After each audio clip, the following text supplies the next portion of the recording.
Dalam jadwal Mas Hasto itu sudah harusnya berada di sini jam 11. Tapi saya belum ke bawah, ya, saya belum melihat, saya baru datang. Ya. Pak, ini persiapan untuk hari ini seperti apa? Misalnya kan kita tahu hanya mendengarkan Iya, ya. menyusun mungkin rencana banding atau seperti apa? Ya, persiapan pada hari ini sebetulnya lebih layak ditanyakan kepada majelis hakim yang akan membacakan putusan. Nah, kami sebagai tim kuasa hukum tentu akan menunggu dan ingin menitipkan harapan kepada majelis hakim supaya majelis hakim membuktikan dirinya kepada publik sebagai majelis hakim yang punya wibawa, menjalankan hukum, ya, menegakkan keadilan, dan tidak tampil sebagai bagian dari skenario kekuasaan. Ini yang saya inginkan. Karena seperti dalam kasus Thomas Lembong, kita juga melihat pengadilan kok terjebak dalam skenario kekuasaan. Ya. Thomas Lembong tidak melakukan korupsi menurut hemat saya dan banyak orang, ya, karena dia melakukan hal yang merupakan kebijakan yang sudah disepakati. Nah, kenapa tiba-tiba dipidanakan? Nah, kasus ini juga kasus yang sudah mati pada tahun 2019-2020. Sudah inkrah dan kita seperti menegakkan benang yang basah.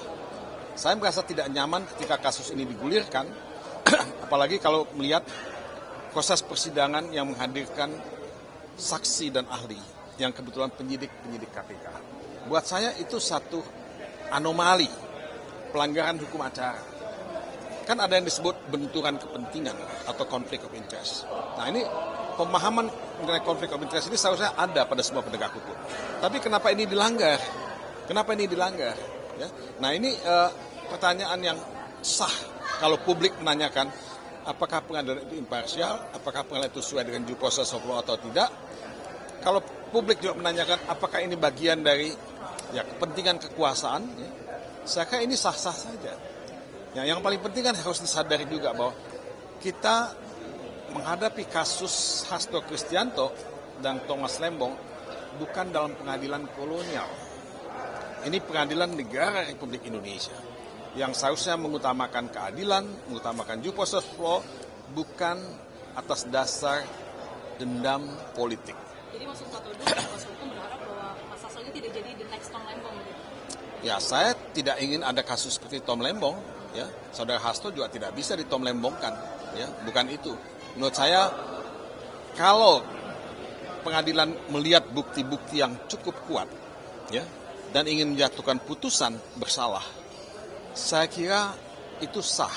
Tapi bagaimana pengadilan bisa membuat putusan yang menyatakan saudara Hasto Kristianto bersalah kalau penyidikan itu sudah cacat sejak awal?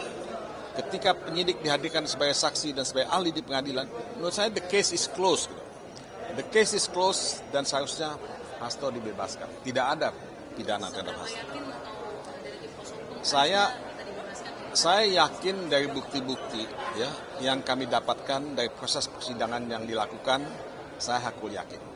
Kalau saya melihat banyak orang lain juga mengatakan, ya, bahwa banyak kejanggalan. Nah, tapi tentu yang punya palu adalah majelis hakim. Yang punya palu adalah majelis hakim dan majelis hakim yang memutuskan apa yang akan dia lakukan pada hari ini. Saya kira kita masih ingin, ya, proses hukum dan negara hukum ini ditegakkan, ya, sesuai dengan cita-cita kita berbangsa dan bernegara. Kalau misalnya worst come to worst, pengadilan menyatakan saudara Hasto Kristianto bersalah dan dipidana, ya, kami akan menggunakan semua upaya hukum yang tersedia, ya, untuk menegakkan hukum dan keadilan.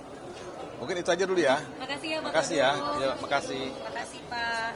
Presiden Bapak. 2024. Sebelum dipanggil oleh kepolisian, Mas Hasto sering mengkritisi proses pemilu yang terjadi dan proses kemunduran demokrasi sejak adanya putusan MK 90 yang meloloskan saudara Gibran.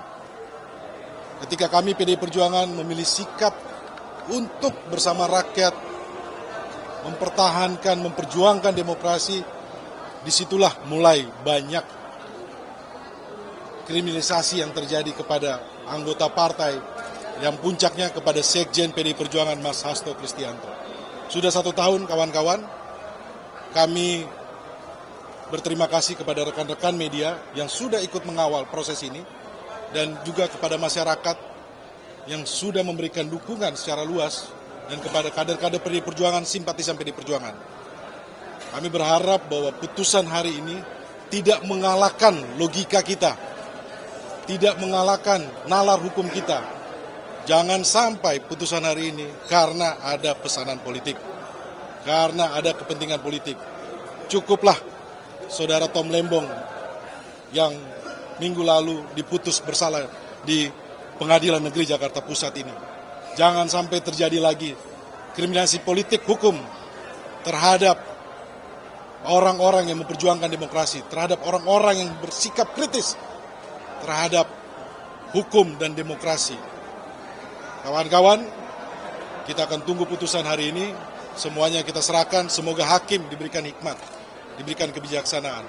Dan kami PDI Perjuangan memilih tempuh jalan bersama rakyat, merasakan nadir perjuangan rakyat, bagaimana ketidakadilan terjadi di negeri ini. Kami hormati semua proses hukum ini, kami kembalikan kepada pengadilan bahwa semua masyarakat ikut melihat, ikut menyaksikan. Dan ini kami harus sampaikan bahwa kesewenang-wenangan, order politik, hukum dipergunakan sebagai alat politik harus dihentikan. Itu saja dari saya. Terima kasih teman-teman. Dari persidangan, 22 persidangan, semua bisa diakses oleh kawan-kawan, publik bisa melihat di internet, bisa membaca berita, bahwa tidak ada bukti kaitannya dengan Mas Hasto Kristianto. 22 persidangan loh. Dan kami penasihat hukum sudah membuktikan bahwa Mas Hasto tidak terlibat. Kami sudah berjuang. Kalau seandainya pun putusannya tidak sesuai fakta persidangan, ya kita lihat aja. Seperti ini ya Bang, berarti udah ambil persidangan banding ya Bang? Kalau misalnya kami hari ini yakin vonis bebas. Kami harus yakini vonis bebas. Maka saya tadi sampaikan. Dengan putusan Tom Lembong, mungkin tadi juga Abang sebutkan, begitu apakah tidak mengikis Maka dari tim kuasa hukum? akan terjadi kekecewaan publik bahwa ini adalah persidangan politik, pengadilan politik. Apa yang mau kita harapkan? Kalau lembaga peradilan yang kita gerbang terakhir untuk kita mencari keadilan pun juga seperti ini, apa yang mau kita harapkan? Tetapi sekali lagi sebelum saya mendahului hakim, kita tetap optimis bahwa ini vonis bebas. Mohon dukungannya. Makasih.